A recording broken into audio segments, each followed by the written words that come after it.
ẹ káàbọ̀ sórí ètò tòní Èkìtì lètò ètò ní tèkìtì nǹkan ọjọ́ méjì kú ọjọ́ mẹ́ta bóòlì kété ọjọ́ ṣe rí lọ́dọ̀ kéterin líbi kìíyà a kú oṣù tuntun adúpẹ́ lọ àbálòdùmọ̀rè adúpẹ́ lọ ẹ̀mí rẹ̀mí ọba kò mójú èmi àti kò mú mo oṣù tuntun mìíràn àbá ìṣeré ọpẹ́ la mú àyìn la mú alóní olódùmọ̀rè tẹ ọgbọ̀pẹ́ ra o ìṣeun orúkọ tèmi èyí padà Olúwatóyìn ayé Adébáyọ̀ ni mi jẹ́ Èkìtì lètò ètò òun náà ní tèkìtì o ìṣeun gẹ́gẹ́ bí n ṣe mọ̀ bí òṣèrà lẹ́jọ́ mẹ́jọ ìjà àdá wìtìwìtì ó yá aago méjì ti lù ìjà akẹ́sí rárá wípé èyí lẹ́kìtì ó dé ti dórí ìkọ̀nù lónìí ó yá ìjà tara ṣàṣà láti pé káyájọ gbádùn ètò tòní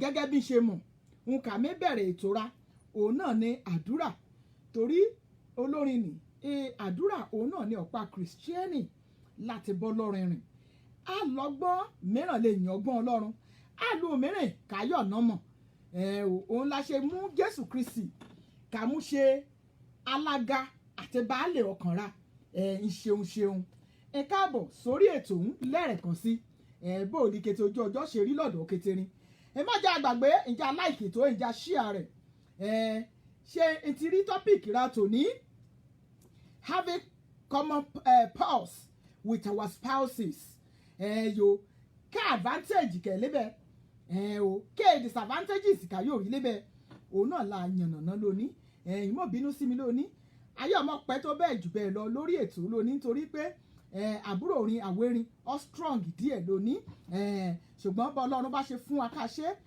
ṣíṣe ni àní láti ṣe lónìí ẹ káàbọ̀ sórí ètò lẹ́rẹ̀kan sí orúkọ tèmi àyípadà Olúwatóyìn ayé Adébáyọ̀ ni mi jẹ́ èmi lọ́mọ ewé òtún ọmọ ewé òròjò àgbédójúmọ́ sí àgbékùrẹ̀kẹ̀ mọ́lẹ̀ èmi lọ́mọ ọ̀kàrà ṣe méjì sínú agbagba tèmi Olúwatóyìn ṣù kókó èmi lọ́mọ ọlọ́jà kẹ́ná kan sí nọ́tẹ̀wí èmi lọ́mọ aláogo jẹun bóò ní kété ojú ọjọ́ ṣe rí lọ́dọ̀rin láàrin mọ́ pápọ̀lọpọ̀lọ péjò without wasting time ẹ̀jẹ̀ ayé àgbàdúrà torí àdúrà òun ni ọ̀pá kírísítẹ́nì àdúrà nìkan láyọ̀ mọ́ bọ́ lọ́rùn rìn àdúrà nìkan láyọ̀ mọ́ ṣẹ́gun òkété ogun èyíkẹ́ nínú ayé èyíkà ẹ̀ hàn rámilẹ́wọ́ ìjà àgbàdúrà Olódùmarè àtayérayé ọlọ́run ṣe la dúpẹ́ ṣe la yìn ín lógo àgbẹ̀ ẹbí nísìrì rà sókè nítorí pé níhìn ènìyàn ọlọ́run ràn lọ́dẹ olúwa mélòó sábà wí mélòó sábà sọ ọkọ̀ 2020 ọmọdé lọ kẹ̀rẹ̀kẹ̀rẹ̀ olúwa ìjàre ọlọ́run àánú ọ̀yá èké bẹ̀rẹ̀ pẹ̀lú ra àdúpẹ́ ibi kì í mú àyà àdúpẹ́ ibi kàáyà lọ́ọ́lọ́ àdúpẹ́ ibi kì í mú àyà lọ ọlọ́run àdúpẹ́ torí pé àpadà lè yìnra bó ti wù kiri a fi ohun gbogbo lé lọ́ọ́lọ́ ní olúwa bàbá ọmọ ẹ̀mí mímọ́ ọ̀yá ìdarapọ̀ mọ́ alóní lópin ohun gbogbo lóní bàbá ìjà alẹ́nu ìyìn ká lẹ́rùn ọpẹ́ káyọ̀ yá mọ́pẹ́ ìyìn àtògo fọ́rúkọ mímọ́ rin torí a gbàdúrà lórúkọ Jésù Kristi olúwa wa àmín àmín àmín lórúkọ Jésù Kristi ìṣeun ẹ káàbọ̀ sórí ètò lẹ́ẹ̀kan sí ó ga o mẹ́mọ̀ ń kọ́ṣẹ́lẹ̀ ẹ̀ẹ́n gúrù lórí Facebook ẹ̀yàn fẹ́ tọ́ mi sọ̀nà ọ̀pọ̀lọpọ̀ ọ̀nìyàn ra ẹ̀yàn náà rí ètò yìí ìjàre ẹ̀yàn bá mi ṣíà ètò òun so that ẹ̀yàn àbára àwọn kan máa ń join ìrànlẹ́ every week lórí ètò complain náà rè tòun yìí ò mọ́ ìjà táàgì ran bàbá mi Olúwafẹ́mi ìgbẹ́kẹ̀lé ó yẹ ká lórí ètò lóní bá torí nǹkan fẹ́ wí lóní ó yẹ ká àgbàlagbà kí aláàrẹ́ra kan bá a dáhùn sí torí ọ̀nìkan ní pè mí mo dẹ̀ fẹ́ kí gbogbo ra kájọ mú kùlùkù lóní kájọ ṣètò tòní dádì Gabriel aládé ìkáàbọ̀ sórí ètò àǹtí Ayọ̀ our patron àǹtí ìmọ̀ káàbọ̀ bóò ní gbogbo ojú ọjọ́ ṣe rí lọ́dọ̀rin Adébọ́lá Olúwagbénga káàbọ̀ sórí ètò èyí mi bọ́yá àbámẹ́dẹ ni ó dàbẹ́ ni wí obìnrin ni sista Adébọ́lá ìṣèwìn káàbọ̀ Èkìtì lètò bẹ́ẹ̀ ni ètò ní tèkìtì òkè àsọlọ̀ bó lára ọba mi ìṣèwìn káàbọ̀ sórí ètò ayọ̀ Olódùmarè àjẹtì nínú oṣù tuntun o gbogbo tí a fi ọkọ̀ wa dàníyàn lórúkọ Jésù òun ni bàbá ṣe fún wa àánú Ọlọ́run gbà gbogbo ire wa ní gúúsù ní ìlà oòrùn ní ìwọ̀ rẹ̀ ní àríwá Jésù àgbà kolúkúlùkù ra o ìmọ̀jà mọ́ pápọ̀ lọ́pọ̀lọpọ̀ ejò lóní rámilẹ́wọ́ gẹ́gẹ́ bí ìṣera àti gbàdúrà nǹkan pọ́n sókàn òun náà ní pé ká mọ́ sẹ̀rájọ́ ràmọ̀ wípé ọ̀nà bá mọ núrò àmọ̀ pẹ́ dídú òun ni mo ṣe wípé mẹ́mọ́ ni kò tí ì béèrè fún ohun kan tàbí ọ̀mírìn láti ìbẹ̀rẹ̀ ọdún kẹ́ẹ̀tì tẹ́ lọ àǹtí owó lè rí kàn èmi Olúwatóyìn nínú oṣù March èmi lè rí kàn ìdílé yìí mo ṣe láyọ̀ láti pe sísà mi pàtàkì ọmọ àbá mi Olúwafẹ́mi Ìgbẹ́kẹ̀lé èyí kìí ṣe Esther Ìgbẹ́kẹ̀lé ẹ̀yọ kẹbá mi mú gọ̀ǹgọ́ kẹbá mi kọ́ sùlù lọ́gbà kàbá ijó wípé èèyà lè rí kàn Esther bá mi gbóhùn sókè.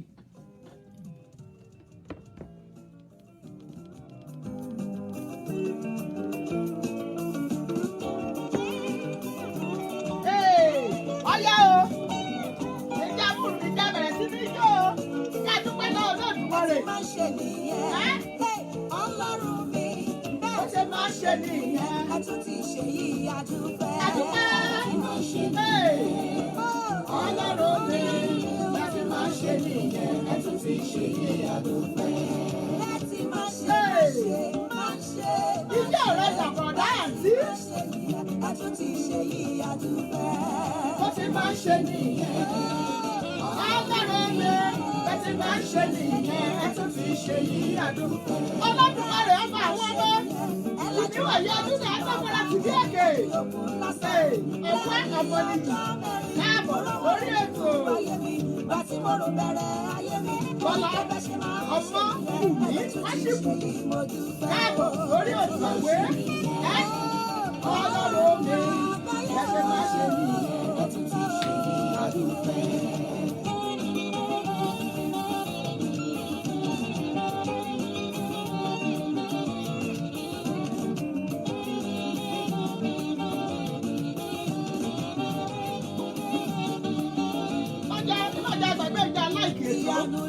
Ìjà ṣe ètò ń lọdí. Ìyanu lorúkọ rẹ̀. Ọba àwọn ọba kìnìún ẹ̀yẹ Júdà. Lorúkọ ńlá, olórúkọ ńlá. Ìyanu lorúkọ rẹ̀. Ayérayé. Ìyanu lorúkọ rẹ̀. Ìyanu lorúkọ. Ọba tó gbé lálẹ́. Ẹbí wa màmá sí. Olórúkọ ńlá, olórúkọ ńlá. Ìyanu lorúkọ rẹ̀.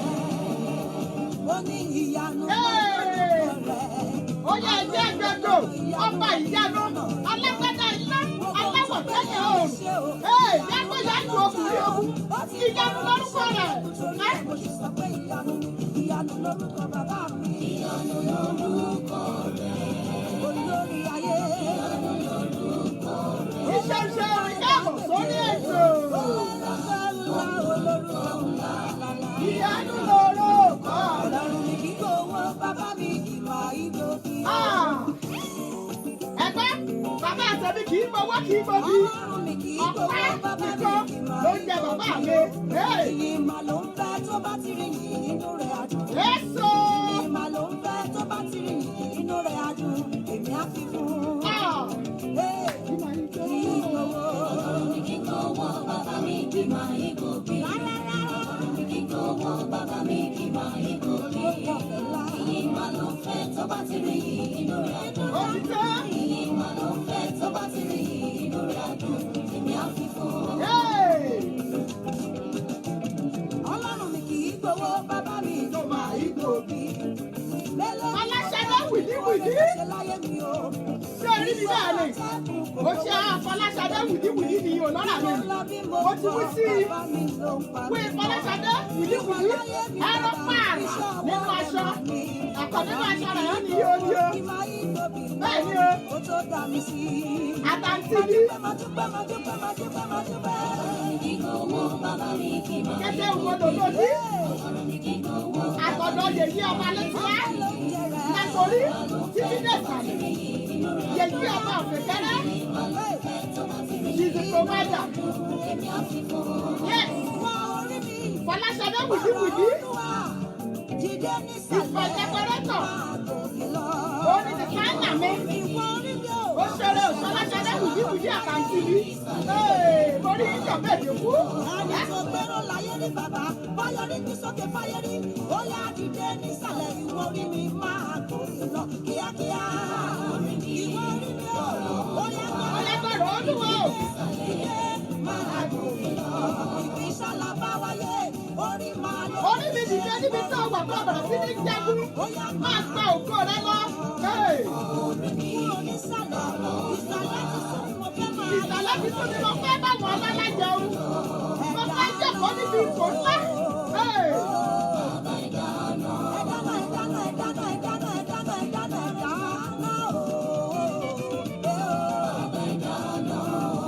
Oya, ayé mi dìde nílẹ̀ kò ní àsáré. Ayọ̀mọ́ mi bẹ̀rẹ̀ sí ní fò. Ayé mi dìde nílẹ̀ kò ní àsáré. Oya, ìwọ ajá mi. Ayọ̀mọ́ mi bẹ̀rẹ̀ sí ní fò. Bẹ̀rẹ̀ sí ní fò. Ayé retí agbára rẹ̀. Ayé mi bàbá ìdáná. Ayé retí agbára rẹ̀. Bàbá ìdáná. Olúwa nínú àánú rẹ̀ ló gbé Joseph sókè. Bẹ́ẹ̀ni bàbá. Olúwa nínú àánú rẹ̀ ló gbé Daniel sókè. Ó yá ṣàánú ayé mi, káyé mi kó máa fò lọ. Káyé mi kó máa fò lọ. Iṣẹ́ mi kó máa fò lọ. Kókó mi kó máa fò lọ. Ayé mi dìde nílẹ̀ kó máa sáré. Ó yá gbéra, àyànmọ́ mi bẹ̀rẹ̀ sí ní fò. Àyànmọ́ ògo mi ó yá bẹ̀rẹ̀ sí ní gba ògo rẹ. Àkókò ti tọ́. Ó ń tọ̀ sùn tọ́ ọjọ́ dìde nínú oòrùn rẹ kò bẹ̀rẹ̀ sí ní gba ògo. Ọlọ́run mi bàbá dáná o, kíákíá. Ó yá bàbá. Dáná ògùn tuntun sínú ayé mi bàbá. Dáná ògùn tuntun sínú ayé mi tọmọtọmọ. Olúwa ṣe. Ayé mi dìde nílẹ̀ kò ní àsáré. Father, we thank you. Ayọ̀mọ́ mi bẹ̀rẹ̀ sí ní fò. Ayé mi dìde nílẹ̀ kò ní àsáré. Ayọ̀mọ́ mi bẹ̀rẹ̀ sí ní fò. Torí pé ayé retí agbára rẹ̀ o. Olúwa. Bàbá ìdáná o. Èmi ò ṣẹ́rú mọ́. Àwọn ọmọ ni ìmọ̀ tó pa á láyọ̀ rẹ̀ dì. Èmi ò ṣẹ́rú mọ́. Lórúkọ Jésù mo ti dòmìnira. Bàbá ìfúnra rẹ̀ mọ́mì. Kábítà o. Ìwọ náà kọ́ síta. Èmi ò ṣẹ́rú mọ́. Lórúkọ Jésù mo ti làlùyọ. Èmi ò ti gbòmìnira lórúkọ Jésù. Kábítà o. You are free indeed. I'm no more slave. I am free indeed. Hey.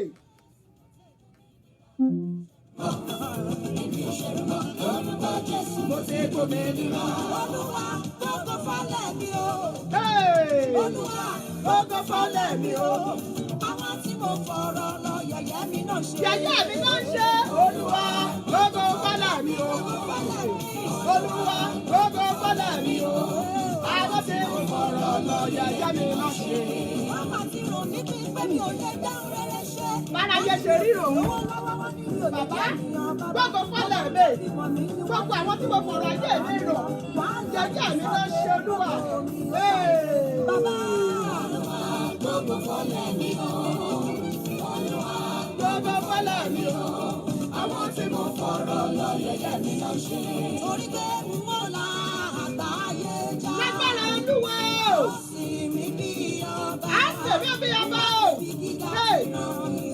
Rí o, mo la àgbáyé. Ìwọ gbọ́, mo la àgbáyé. Á sì mí bí ọba. Á tèmi bí ọba. Tèmi tẹ̀rọ mi ò lè rí o. Mo la àgbáyé. Ẹ̀yin mọ̀ àǹtí, ṣé o fẹ́ lọ ayé jẹ́? Olúwa. Gbogbo máa lọ lára mi.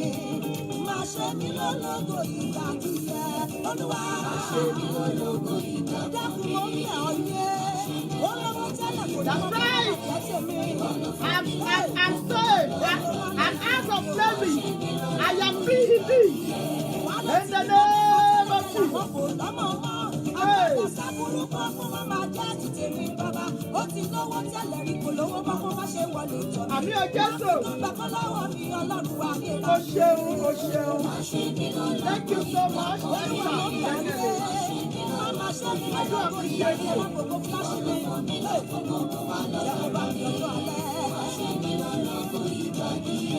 O ṣeun Esther Morioyo, my darling sister, thank you so much.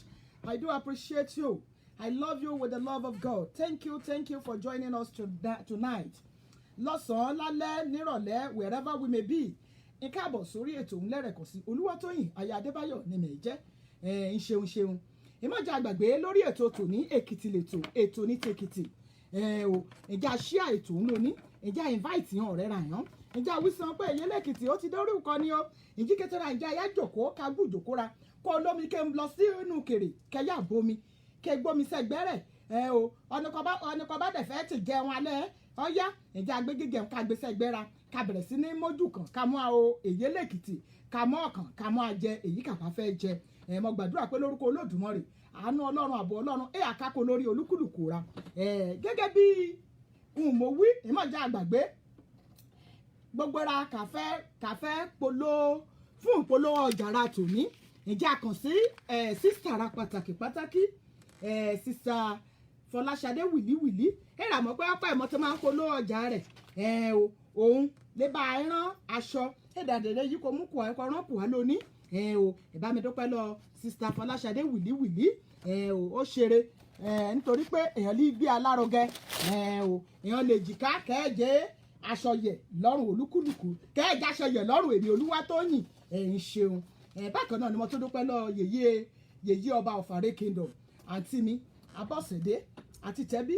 nítorí pé láti gèlè títí dé aṣọ kẹmọ́ ọ́ provider wọn mọ́ ọ́ òun ni yèyé ọba ọ̀fọ̀kẹ́rẹ́ yo aṣọ ká lò ló gba abẹ́ẹ̀dẹ̀ àǹtí mi provider òun ni provider mi so mo máa kókò mo dúpẹ́ lọ́wọ́ yèyé ọba mo dẹ̀ máa ń wí sí àìmọ́jà àgbàgbé ìpolówó ọjàrá ẹ̀jẹ̀ àkàn sí yèyé ọba ìbá mi patronize yèyé ọba most especially Kétera kàí ní US àti Canada àǹfààní wà fún wa ní onírúurú òfì kàbá fẹ́ rà latest design òfì yèyé ọba already láti fún ìtàn already láti fún ní the best of the best nítorí pé àǹtí ẹ̀rọ àná ẹ̀ ló gbá àrá nínú aṣọ èdè sùúrù latest gèlè kẹ́hìn àbálọ́ àǹtí ó ṣẹ̀ṣẹ̀ èèyàn gèlè kan láàrẹ̀ pé èmi gan rí mo rí wow so kí bá fẹ́ ṣe ayẹyẹ yálà ọmọ ní ṣègbéyàwó ní birthday ni ẹ bá mi kàn sí yèyé ọba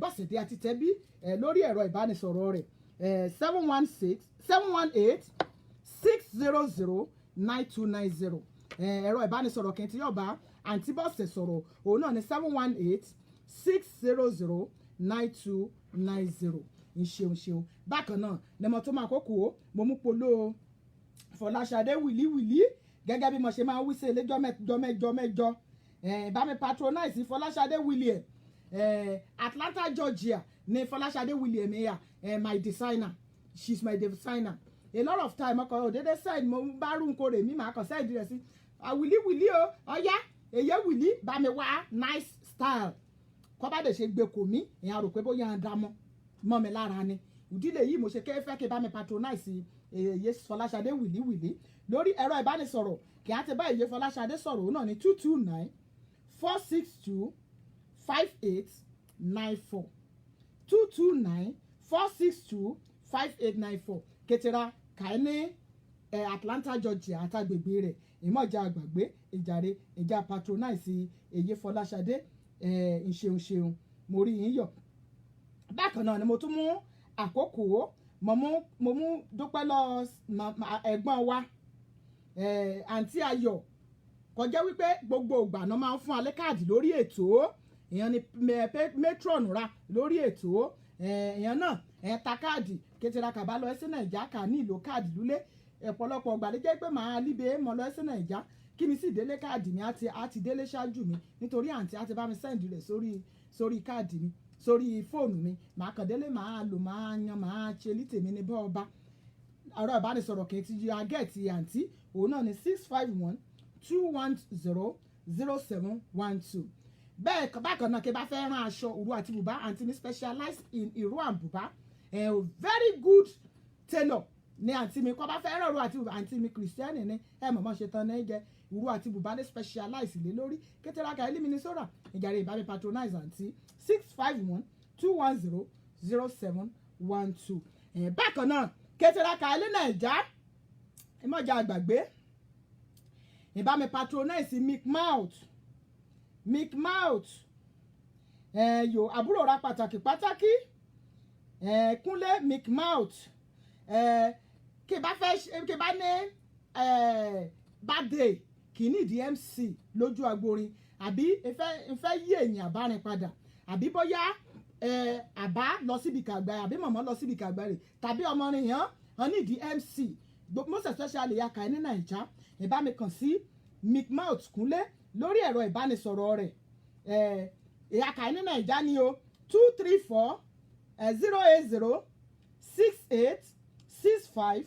234-080-68-65-3408 lẹ́ẹ̀kan sí ẹ̀rọ ìbánisọ̀rọ̀ Kúnlé Mick Mouth náà ní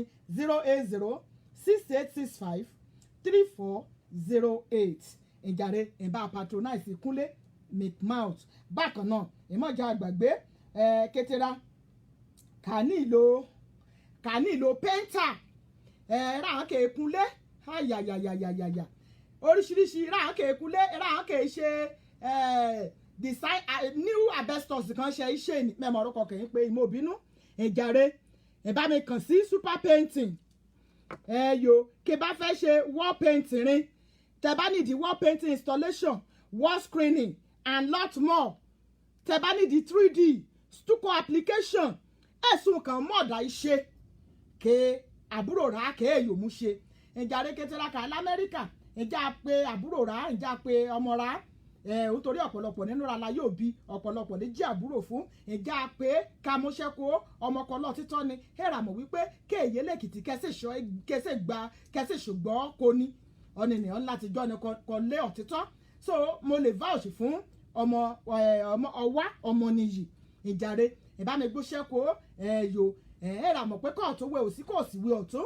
òun náà lọ́ọ́ mímọ́ gẹ́gẹ́ bí ìyẹn òwe àgbà ẹ̀rọ ìbánisọ̀rọ̀ èyí kà á ti rí ọwá kẹ́sí lògbàkògbà lẹ́rẹ̀kẹ̀rẹ̀kọ̀ kàbá nílò pẹ́ńtà tàbí kà ní ìlú ọ̀nìkan fẹ́ bá a ṣe wall screening ra installation of our wall screening ìbámikẹ́sí ọmọdé lórí ẹ̀rọ ìbánisọ̀rọ̀ rẹ̀ 070-331-96115 lẹ́ẹ̀kan sí ẹ̀rọ ìbánisọ̀rọ̀ kẹ́ àti kẹ́sí ọwọ́ ọmọ nìyí fún all your painting work òun náà ni 070-331-96115 ìṣeun èmi náà máa polówó ọjà àti tèmi èébúlé lákè gbẹ̀yìn ìgbàlẹ̀ o èmi náà Olúwatóyìn Aya Adébáyọ̀ èmi náà nù wọ́n méṣe kí bá fẹ́ ra mọ́tò yálà ní fíálì use ní tàbí tuntun nǹkan sẹ́mi Olúwatóyìn Aya Adébáyọ̀ lórí ẹ̀rọ ìbánisọ̀rọ̀ 651494783 bákan náà kẹbà wá MC kọ̀dágá ń jẹ́ lójú agbo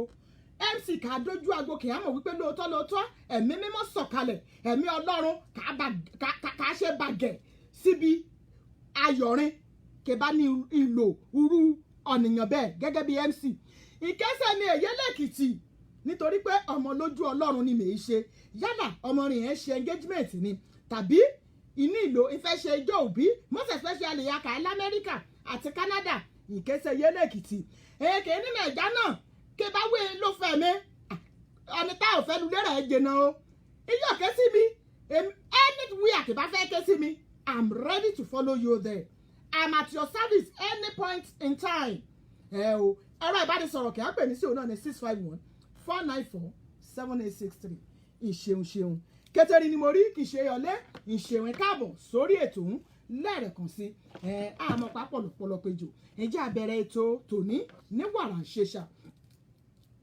gẹ́gẹ́ bí question kí mo gbé sórí ìkànnì lónìí èyí mo bínú sí ni mo wí having common pulse with our spouse is there anything bad in having common pulse with our spouse ngbọ́ àǹtí dádì mọ́mì ọ̀yá mo fẹ́ rí kọrin kí a jó kí òun kì í rí sí bíbá ọkọ àbẹ́ ìyàwó bíbá da ẹ̀ pọ̀ nínú ìgbéyàwó kí òun ọkọ yóò fà sínú ayé rà ṣé ọkọ yóò ṣe á lóore ṣé yóò ṣe ìlera ṣé yóò ṣe á láǹfààní o àwọn àǹfààní kẹ̀ nínú kọ́kọ́ àtọ̀yà kan ní common pulse àdètúwò disadvantages kẹ̀ nínú rẹ̀ lónìí o kaba ti o advantage ká wo disadvantages yìí ni àyà sọ a scenario true life story scenario nǹkan ṣẹlẹ̀ kọ́báyá ṣòwò lúrú èyí ṣẹlẹ̀ sí àǹtí kéhùn kò á ṣe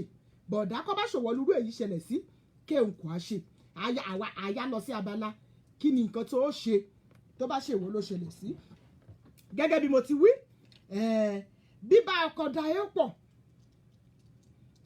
àwọn àǹfààní wo ló wà nínú bíbá ọkọ dowó pọ̀ bíbélì gan sọ wípé ó ní fún ìdí èyí ni ọkọ yóò fi bàbá àti ìyá rẹ̀ sílẹ̀ yóò sì fi ara mọ́ aya rẹ̀ nìkan ṣoṣo ó ní nítorí náà ohunkóhun tí Ọlọ́run bá ti so papọ̀ sí ọ̀kan kí ẹnikẹ́ni kó má ṣe yà wọ́n rámẹlẹ́wọ̀ ọ̀rọ̀ kìí ṣébẹ̀ o ọ̀rọ̀ ẹ̀ nínú bíbélì o òun ẹ̀ lébẹ̀ o ok ké àǹfààní ọkà yóò rí gbà wípé ké àtọkọra kọ ọyà kẹgbẹ ó kan ní common pulse kọ ọkọ kẹgbẹ ó tẹrẹ kọ kò sí common pulse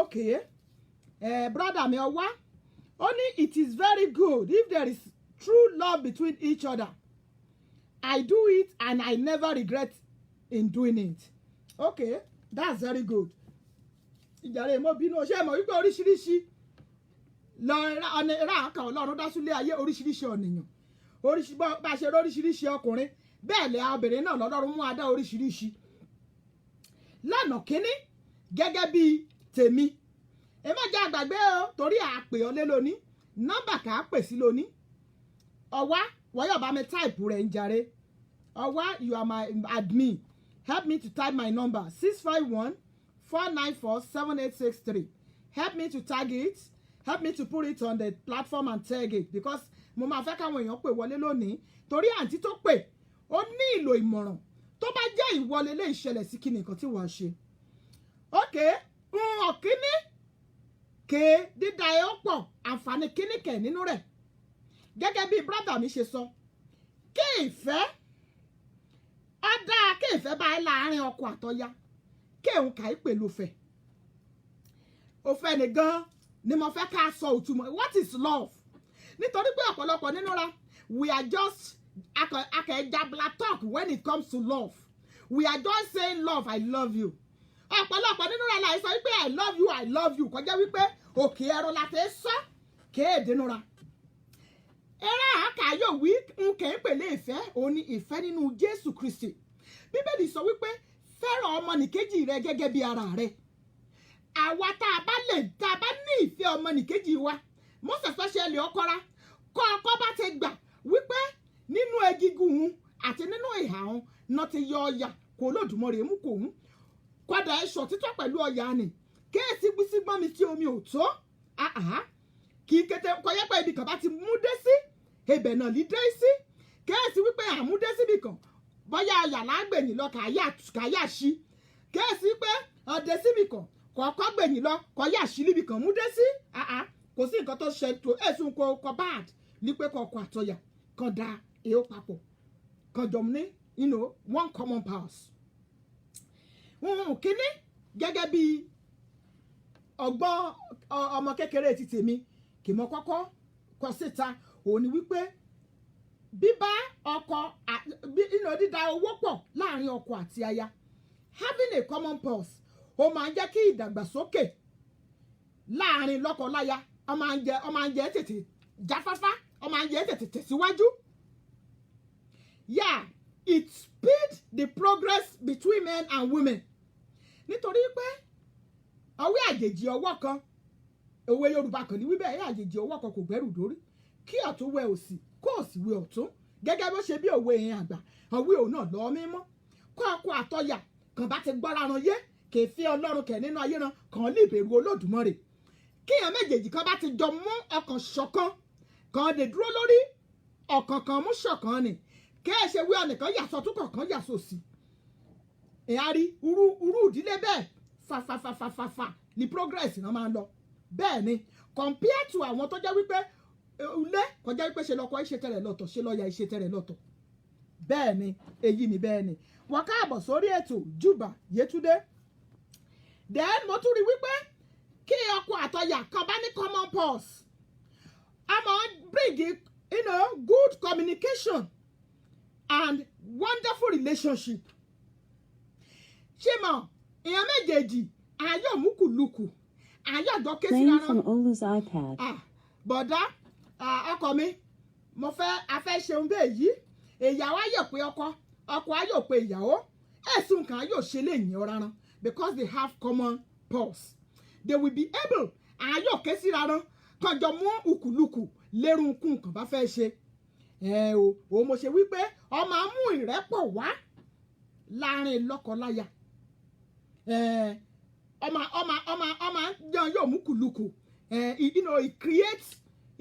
it creates a room for good communication and good relationship bẹ́ẹ̀ ni ẹ̀sọ́kọ àtọ̀yà kàn bá jọ ẹ sọ̀rọ̀ lóòrèkóòrè ibò kó ọjà ayé láàrin rán bíbélì yìí sọ wípé ọjà àná bíbélì ti sọ fún wa ó ní bínú ṣùgbọ́n má ṣe jà má ṣe ṣẹ̀ má ṣe jẹ́ kí oòrùn kí ó wọ̀ bá ìbínú nínú rẹ̀ by the time kí ọ méjèèjì bá ní misunderstanding nípa pé wọ́n dá àpò kan ní papọ̀ kan nídìí ọkọ mọ̀ wúhùn yóò ṣeun kankan lè yàn ọ̀yà láì wí sọ́yà hàn through that àrí wípé ní kankan gbogbo nǹkan ìkọfà èdè àìyedè láàrin rán ayọ̀ tètè break nítorí pé kàn bá ti bára ran sọ̀rọ̀ bẹ́ẹ̀ náà dojú ti Sátánì àtọmọ ogun rẹ̀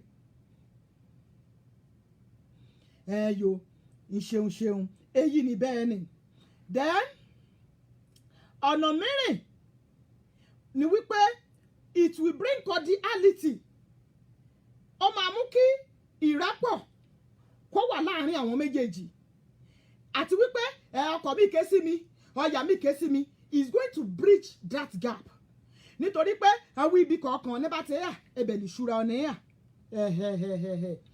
lóun ọba ọgbà kò wọ ọkọ rẹ kẹ bá jọ ní same common purse whatever tẹ bá fẹ́ ṣe ẹ̀ sí wípé mo fẹ́ ṣeun wípé ọ̀rọ̀ o ẹ gbọ́dọ̀ gbọ́ no àjọ ké síra nítorí pé ẹ̀yin méjèèjì ni signatory to that account and one cannot get money out of that account without the consent of other. So it's going to bring cordiality and it will break the gap of communication.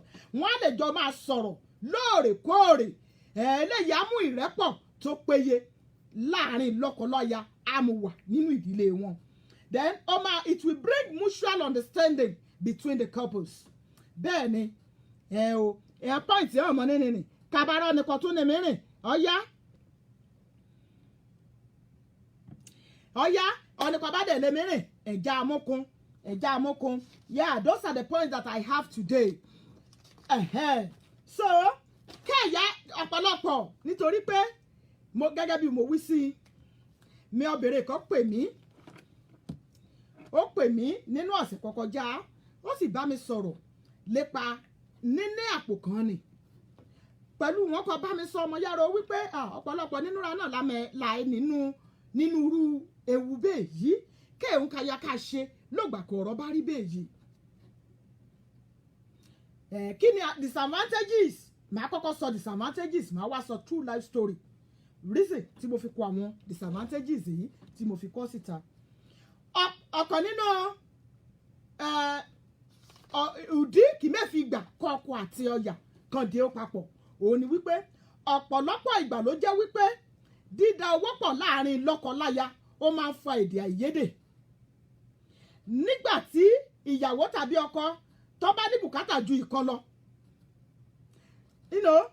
táwọn méjèèjì tí bùkátà ìkan bá ti pọ̀ ju ìkan lọ èso gbàké wàhálà ẹ̀yà ṣẹlẹ̀ bẹ́ẹ̀ ni nítorí pé ilé kan ti bí olúkúlùkù ọ̀tọ̀ọ̀tọ̀ ni ọkùnrin mìíràn bẹ́ẹ̀ ulé rẹ̀ akọ̀yọ̀ òṣòwò ni breadwinner ulé rẹ̀ kété eru ayérayé orí rẹ̀ náà di ilé nínú fámìlì ni irú obìnrin kan bá yà fẹ́ rú ọkùnrin bèjì ni kó bá bá ọkọ kó bá rú ọkùnrin nìkan bá dé pọ̀ kọ́ ọkọ ní bá mọ̀ ní ẹ̀mí ọlọ́run kan yà ní ẹ̀mí ọlọ́run nínú rẹ̀ ó tó nǹkan yóò tú wọn ká nítorí pé ìyàwó àwọ̀ lọ́gbà kan bá jẹ́ pé kété ògbà ní àwọn ẹbí ọkọ náà fòrò ẹ̀mí ọkọ kékeré wá ọmọ èyí fẹ́ lọ sí sùkúrù ọrùn ọkọ náà ni ọmọ àbú fẹ́ lọ sí sùkúrù ọrùn ọkọ náà ni ọmọ ẹ̀gbọ́n fẹ́ lọ sùkúrù ọrùn ọkọ ni eléèkàn láàrin ẹgbẹ̀rún òtòṣì òun ti ka rẹ̀ ẹ̀ mọ̀mọ̀ wí pọ́nbélé òtòṣì nù ẹ̀ so kúrú èyí bá ti ń ṣẹlẹ̀ ẹ̀ mọ̀ wípé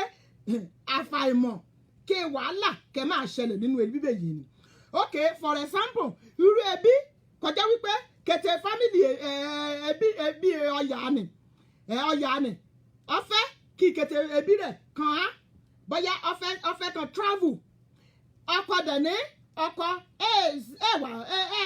mú lọ́ra láti pé bóyá kẹ send any of his family láti pé kàn á sí ìlú òyìnbó she understand kọ́ ọkọ ni àbí kọ́ ọ̀yà ni kọ́ bá mọ̀ put ọkọ rẹ̀ true àná ọ̀pọ̀lọpọ̀ ọgbà kọ́ ọ̀yà ni kọ́ bá put ọkọ true gan pé mo fẹ́ ṣe ìwé fún family mi ọ̀pọ̀lọpọ̀ ọgbà kọ́ bá ti ṣe kan lónìí kò ṣe kan lọ́la hẹ́rà mọ̀ wípé love is 50-50 nǹkan bá ti mú ọ lọ́nà kọyọ̀ gbà kí èrè pọ̀ kẹ́yà nǹkan bá ti mú kan mú kan lulẹ̀ ọkọ kan train ọkàn there is nothing stopping ebirin kì í jọdẹ pọ̀ láti pé kan mú kan lulẹ̀ ọ̀yà kan tọ́jú kan train ọmọ kan náà lulẹ̀ ọ̀yà lóògbà kà bá ṣe èyí ní ìrẹ́pọ̀ yóò hàn ṣùgbọ́n nǹkan bá ti mú kọ́ ọkọ àbí kọ́ ọ̀yà kẹ́ àtọ́jú fámìlì rẹ̀ kẹ́gbọ́n fámìlì ọ̀yà rẹ̀ kọ́dẹ̀ jẹ́ wípé èèyàn méjèèjì jọdẹ pọ̀ wàhálà àtìdààmú òun la mú ọ́ at the end of the day. Dr. Ṣèyí James Olúṣọlá dádì ẹ káàbọ̀ sórí ètò Tóyìn welcome on board I see you ṣeun. Another thing ni wípé ọ̀pọ̀lọpọ̀ ọgbà lè jẹ́ wípé ṣe rí common pause ọ̀rá disadvantages kan ní òun ni wípé ọ̀pọ̀lọpọ̀ ọgbà ọkọ àtọyà kan wíyànde ó pọ̀ ìsáìdà kẹsọkọ lábìtírè ìyàwó ọ̀ọ́kẹ̀ṣẹ̀ ìyàwó lábìtírè ọkọ lẹ́wọ̀n bá ọgbà kọ̀ọ̀kọ́ bá àbíkẹ́ ìyàwó kọ́ bá ti ní ìdè ó ní wàrà ṣẹṣà kẹ́ẹ̀mọ̀nà nítorí pé a lot of times impromptu needs only arise kọ́ àdẹ̀mọ̀ ọgbà mẹ́rin nítorí pé n kò ti bèrè ó ti pọ̀ jù for that month wo dè méye kì í gbà yo ọgbà but n kò fẹ́ ṣe nìkan rí pé it's so important you get to do it at the end of the day ọ̀yà yóò gbẹ̀yìn lọ kẹyà ìgbàyọ nínú àkáǹtì ni without the consent of ọkọ hẹ́rà mọ̀wé wàhálà lẹ́yà bọ̀ ni the same thing applicable to ọkọ ọ̀pọ̀lọpọ̀ ọgbà lọ́kọ̀ra yàn èyí kankan mọ̀ láàrin ọkọ̀ra yàn ọ̀pọ̀lọpọ̀ ọgbà ní jẹ́ wípé èèyàn family yóò pè kan wọn ní ìdí nǹkan èèyàn ọkọ̀ra hàn mọ̀ bọ́ ṣe no àfẹ́ satisfy his family ran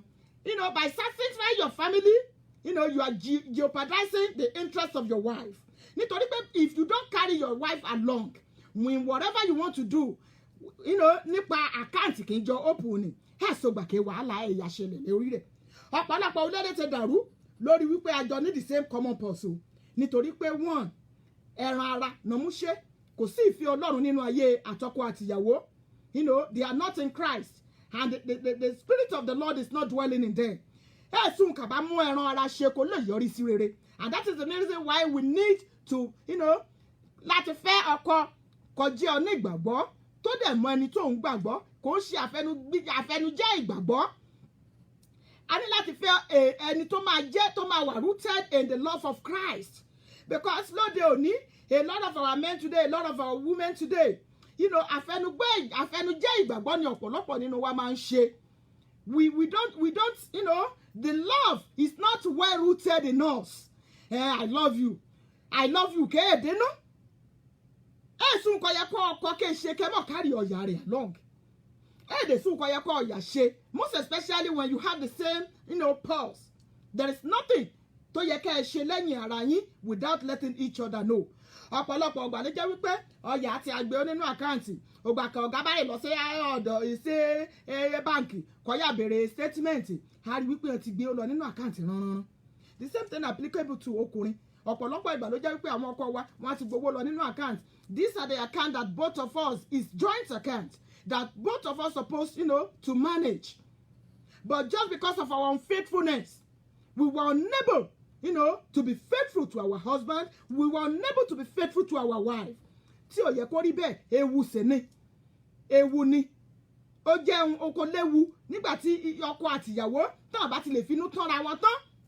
ẹ̀rà mọ̀ wípé ẹ ó ní bojú ọmọ èyí méjì jẹ́ ẹ̀yọ bẹ́ẹ̀ ni àti wípé ọ̀nà mìíràn kì máa tó sọ kò mú léwu wípé kájọ dé ó pọ̀ òun ni wípé kọ́ọ̀kọ́ ìyá obìnrin lè máa sábà ṣẹlẹ̀ sí tí ìyàwó bá jẹ́ spending thrift kò jẹ́ wípé every now and then ìyá ò ní ẹ̀ra gbàrà nínú kò dẹ̀ bọ́ yà kọ̀ọ̀kọ́ bá ọ dáhùn pọ̀ àti pé kí irú bẹ́ẹ̀ yìí nìkẹ́ yọ̀ wọ́ọ̀kì á dùn ṣòro so in that irú kéèsì bẹ́ẹ̀ yẹn òwò obìnrin kan mọ̀ wípé wẹ́ẹ̀ yóò ṣe kọ́ mọ́ ọ̀rọ̀ ràkóra ọ bẹ́tà èyí kù lè rẹ̀ amúdàrú ọ bẹ́tà kọ́ jẹ́dádì àṣetẹ̀rẹ̀ kó wọ́ àṣe kọ́lá káàtì tẹ̀rẹ̀ you know because of your children ẹ lè wá ní pọ́ọ̀sì kan you know for your family because of the education of your children ẹ wá specify ṣe understand ìwọ àtọkọ rẹ á jẹ́ àdéhùn láàárọ̀ ìwọ àtọkọ rẹ ọkọ mọye kọ ọya ìgbà ọya mọye kọ̀ọ̀kọ̀ ìgbà ẹ̀yà pín okay wọ ọya mi every month bó bá ṣe by weekly lo ìgbé oṣù every 2 weeks iye bá a là mú àsínú àkáǹtì ọkọ náà iye bá a lò àmú àsínú àkáǹtì èyí kì í àpá oníkejì lọ́ra so that kí n bá nílò anything ẹ̀ẹ́dùgbà kì í dáàdi ìbá dé kí mi sì ra ọmọ ọba fẹ́ rà ẹ̀ẹ́dùgbà kì í mọ́mì ìbá dé kì í dáàdi sì ra nǹkan fẹ́ rà ẹ̀ẹ́dùgbà kì í dáàdi ìbá gba permission lọ́ọ́ mọ́mì kẹ́sì tọ́jú family rẹ̀ hàn owó líle ọ̀rẹ́ nǹkan bá rí ọ́ lóyò mi ọ̀rẹ́ ṣe at that point in time because olúkúlùkù lé ní àkáǹtì títẹ̀ rẹ̀ mọ ní ti tèmi wọ ní títẹ̀ rẹ̀ nǹkan pàápọ̀ òun náà ni that family account tó jẹ́ wípé torí àwọn ọmọ wa torí ilé ìwé àwọn ọmọ wa èyí ni náà ti wípé ká bá nílò nínú gẹ́gẹ́ bí ṣe mọ̀ àga obìnrin mú àmú àlàkùrà ẹdún ọkọ ra ọtí ní láti ṣe responsibility ran nínú ilé fún wa even ọ̀pọ̀lọpọ̀ rágọ́ ká gbé ojú ọkọ bẹ́ẹ̀ ni nítorí pé ẹ̀tọ́ra ni ìlérí Ọlọ́run ni wípé kí àwọn ọkọ wa kí wọ́n máa tọ́jú wa bẹ́ẹ̀ ni so wọ́n láti ti no matter how how big the money we are collecting is àwọn ọkọ wa wọ́n sì ní láti máa ọtí ní láti máa no matter how little ọtí ní láti amú àkùá ògbẹ́ nínú ra á dùn kàyọ̀rá á kún ògbẹ́ láàmú wípé lóòótọ́ ọkọ àlùbáríkà ọkọ lolórí aya ẹyọ orí ni àmúṣe èyí kan mú lẹkọọ àní òun mi sórí lórí ra bẹ́ẹ̀ ni mo gbàdúrà pé lórúkọ Olódùmarè àánú Ọlọ́run ààbò Ọlọ́run á bá olúkúlùkù rà gbé o gẹ́gẹ́ bí story kì mo sọ lónìí nítorí pé mi àgbà yẹn lákòókò lónìí a rí wípé èmi gan strong lónìí but mẹ́ẹ̀ lè ṣe kí n mọ́ a sórí ètò lónìí òun ní jẹ́mìíyá but Ọlọ́run á dúró ti olúkúlùkù rà gẹ́gẹ́ bí mo wí to buttress my point lórí aláǹdè ó pọ̀ lọ́ra àwọn nǹkan tó máa ń cause ẹ̀ṣọ́ nìyàn kan ẹ̀ṣọ́ ni méjì o ẹ̀ṣọ́ ni mẹ́ta a lot of people are passing through hell lórí aláǹdè ó pọ̀. One, there was this sister láàrin ọ̀sẹ̀ kò pè mí kí ló ṣẹlẹ̀ this sister she has a very good job ọkọ ẹ̀ náà the husband is working very nice and lucrative job also àwọn méjèèjì wọ́n wá sọ láàrin ara wọn wípé okay ẹ jẹ́ kájọ gẹ́gẹ́ bí ọkọ àtọyà normal thing ni wípé kí èèyàn méjèèjì ọjọ́ àròjinlẹ̀ láàrin ọ̀ràn pé èèyàn méjèèjì àjọ dé wà pọ̀ lo and behold by the time kan bẹ̀rẹ̀ ẹ̀rọ mi wí ìgbéyàwó rẹ̀ is going to 35 years now ìyá mọ̀ wí ẹ̀ ṣàròbó nínú ìgbéyàwó òun ni mo ṣe mú ètò wá torí ìyá ọmọ kéékèèké káì lórí ìkànnì káyọ̀ kọ́gbọ́n ṣe rí ọ̀nà kí sátánì kẹ́ ẹ gbà láti jẹ ìgbéyàwó lóyà láyé òde òní ẹ̀yà ti kárára la agbára lọ́wọ́ èṣù àtọmọ ogun rẹ̀ ẹ̀yà làá jẹ́ kí sátánì àtọmọ ogun rẹ̀ kan mọ̀ yà já lórí lásán kí ló wá ṣẹlẹ̀ àǹtí òun àtọkọ ni wọ́n ti jọ ṣe oríṣiríṣi papọ̀ wọ́n ti jọ àjọ contribute olùkọ́kọ́ bá ti gbé inú àkáǹtì they have only one account inú àkáǹtì ni lọ́kọ lé ọkọ á lọ inú àkáǹtì ni lé ìyàwó á lọ o léyà dàbí ní nǹkan bí ọdún 5 síbi káyà bọ́ọ̀kọ́ ọ̀yà èyí rẹ̀ àtàbá ó dàbẹ̀ ní pé àbárẹ̀ àtẹ̀yẹ́rẹ̀ hàn ti kú ọ̀yà fẹ́ hàn ti ṣe òkú ọ̀yà fẹ́ yí èyàn òkú padà àbá lọ súlé èèyàn méjèèjì bó ṣe dénú lé nìní lo and behold ẹ sọ ní mọ̀ bọ́ ọ̀gá ti ṣe bọ́ ọ̀gá bó ṣe pàdé ọmọ dúdán ọmọ kékeré ojú ẹgbẹ́ ọmọ rẹ̀ ọmọ mẹ́wí dádì yóò bí lọ́mọ ṣé irun kì í sátánì dà sáyé sátánì gan ẹ̀yọ̀ká ìyá alágbára lọ́ èṣù ẹ̀ẹ́dẹ̀ sùn káyọ̀ mú gbárara ju àdúrà àtàwẹ̀ kàdérí ara wa àti ebíra kárí rárá bọ inú ibú ẹ̀jẹ̀ Jésù Kristi. bẹ́ẹ̀ bàbá we don't know what the lady did àmọ́ ọkọ̀ ọbẹ̀ ọmọ kékeré ṣe ké bàbá ṣe mójú rí ọmọ bẹ́ẹ̀ yìí káàbá bó ṣe bẹ̀rẹ̀ sí ní gbọ̀n wéléwélé tẹ̀lé ọmọ kékeré nìyí. along the line mọ̀jà àgbàgbé o ọkọ àtọ̀yà they have the same pulse o common pulse náà ní kásẹ̀ mọ́ kẹ́ ẹ ṣẹlẹ̀ ọmọdé mọ̀ ti bẹ̀rẹ̀ sí ní yà iṣẹ́ oògùn sábà nítorí pé ọmọwé àbá elulu òkè ọmọ ti bẹ̀rẹ̀ sí ní yà iṣẹ́ oògùn káà ti ṣe yìí sí àti nìkan tètè mọ̀ ràmọ̀wé etí ọlọ́rọ̀ máa ń di eré akẹ́lá yíká rẹ̀ àti aróríṣiríṣi kọ̀ọ̀kọ̀ rẹ̀ ṣe àti aróríṣiríṣi kọ̀ ọ̀yà rẹ̀ ṣe òwò ọlọ́rọ̀ gan ó àgbọ́ ó àmọ̀ àti mọ̀ anything mọ̀ ń kẹ́ ṣẹlẹ̀ along the line àbá a bẹ̀rẹ̀ sí ní kò wọn àtọ́yà rẹ̀ kàn jọ dájọ́ their salary their savings I will call it their savings the money that they make is for both of them èyí kà í wí ọpẹ́ àbá ti ti ọbọnú ọ ti bẹ̀rẹ̀ sí ní ké oko lédìí ṣe mọ̀ pé mo máa wí sí pé ọ̀rọ̀ ọmọ Nàìjíríà ọ̀rọ̀ náà gba kékeré mọ́ òwò lè wà múra rẹ ọ̀gá àwọ̀ ló wà jọmọ kékeré kẹ̀kẹ́ máyè rẹ jújú ojú ẹgbẹ́ ọmọ àbá lọmọ o ṣùgbọ́n ẹ̀sẹ̀ mọ́ bí kò ti mú kan before we know what is going on bàbá ti bẹ̀rẹ̀ sí nínú ẹ̀kọ́ wọn ya rẹ̀ jẹjọ kànjọ nínú common pulse náà bàbá ti bẹ̀rẹ̀ sí ní sẹ́ǹdì ó sọmọ ṣé mọ̀ kọ́ obìnrin kọ́ bá ti kí inú rẹ̀ bá ti mú ẹ̀sùn kà á ṣẹlẹ̀ láàrin òun àtọkọ rẹ̀ mẹ́mọ̀ bá yẹ ṣẹlẹ̀ lọ́dọ̀ orin fa àṣírí àtú àti obìnrin nìlọ after 3 to 4 years kàbá kọ́ ti bẹ̀rẹ̀ sí ní àǹtí wọn ṣàrí wípé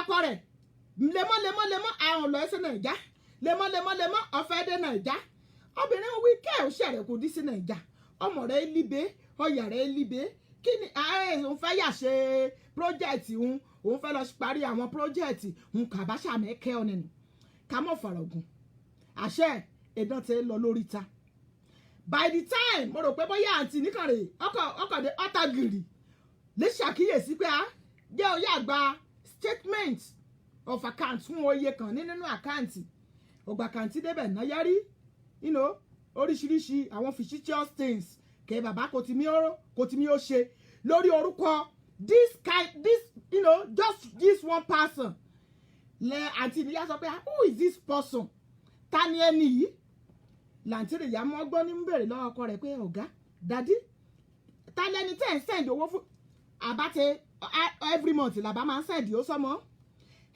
àbá ọyà gúlé kọ ọmọdé ràmọ̀ bẹ́ẹ̀ kó ṣe tóbi tó ọyà gúlé kọ fọ́nìṣì kété uléhùn without the knowledge of the wife every year but gbogbo bí máa ṣe ẹjọ́ kàṣírí àbá tú kété rẹ̀ lọ́lọ́run mú yan ìyá o gbogbo mẹ́sẹ̀jì ohun àti lédi ni kété rẹ̀ pátápátá lọ́lọ́run mú wọn àǹtí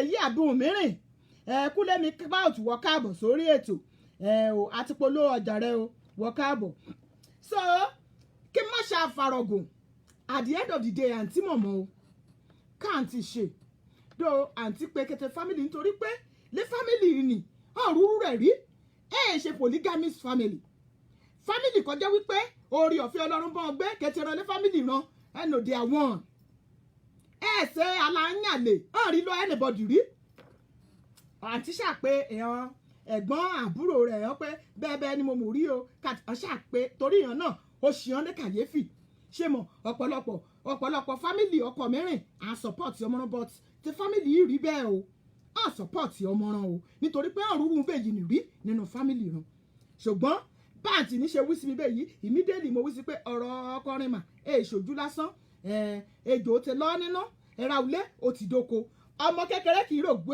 rò wí ọmọ kékeré nìní ṣe ọmọ kékeré àgbàlagbà ni ó níbi kan tí mọ̀ ọ̀rọ̀ àbánidé kọ́ ọ̀rọ̀ kèsì rí bó ṣe rí ni torí ẹgbẹ́ ọmọ ni àbá yóò bí ọmọ ó yóò bí nínú rẹ̀ bẹ́ẹ̀ ni as small as the lady is kí n mọ̀ ṣe àfarògùn àǹtí ọ̀pẹ ọkọ rẹ̀ ọ̀dọ̀ọ̀rúwo ọ̀dọ̀jà mo ṣàrí òkè ó gbá kó pè mí kò wí sí mi mo á sọ pé òkè àǹtí kéèrún kò fẹ́ ṣe bẹ́ẹ̀ and despite the fact pé wọ́n pe ọkọ ni wọ́n bá sọ̀rọ̀ still àṣà tí mo ṣe bá ń sọ̀rọ̀ àmọ́ yìí kò yá fọ́nì jù dádì nítorí pé nǹkan ọmọ ní ti ṣe kó oògùn ti jẹ́ lọ́ra àbá the next thing bàbá ṣe ni wípé nítorí kọ́ ọ̀yà mọ̀ bá a mọ̀ nínú ilé wípé inú common pulse náà ní ti email àbádákọ̀ yà open another account lórí orúkọ rẹ̀ ṣé mo wí sí i ló bẹ̀rẹ̀ wípé they are well-to-do family they are well-to-do they have good job both of them bá a bá ṣe yà open another account nínú ebẹ̀ làbárẹ̀ ti sẹ́ǹdì ewé sí àlè kẹ̀gbọ́n ọmọ kékeré ojú ẹgbẹ́ ọmọ rẹ̀ ṣùgbọ́n àǹtí mọ̀ ògbà kàǹtí rẹ̀ yá mọ̀ líríketí àṣírí yan àǹtí ni ògbà kọ́ rẹ̀ yá pè mí ọ̀rẹ́ yá bẹ̀rẹ̀ pé ìwọ̀n bẹ́ẹ̀ àǹtí ni ṣe mọ̀ wí ẹ̀sọ́ obìnrin kà á ṣe ẹlẹ́ran ara líketera omi àtẹ̀jẹ̀ lè ṣàn nínú ṣanra ògbà àǹtí ni bẹ̀rẹ̀ sí ní ro pé ń rọ́kọ̀ òun bẹ́ẹ̀ yìí rí kọ́ ọ̀rọ̀ ṣe dàbẹ́ yìí and wọn ọmọ máa wí sí ọkùnrin ra wọn nínú kí obìnrin ká bá ti yọ̀ ló fẹ́ sí i kí bá ti yọ̀ betray love rin nínú ayéra mẹ́mọ́ kì yóò mú restore rẹ̀ padà it will take the grace of God èyí kà í wí àǹtí ti bẹ̀rẹ̀ sí ní high blood pressure nítorí pé ọkọ ọyá discover pé ẹ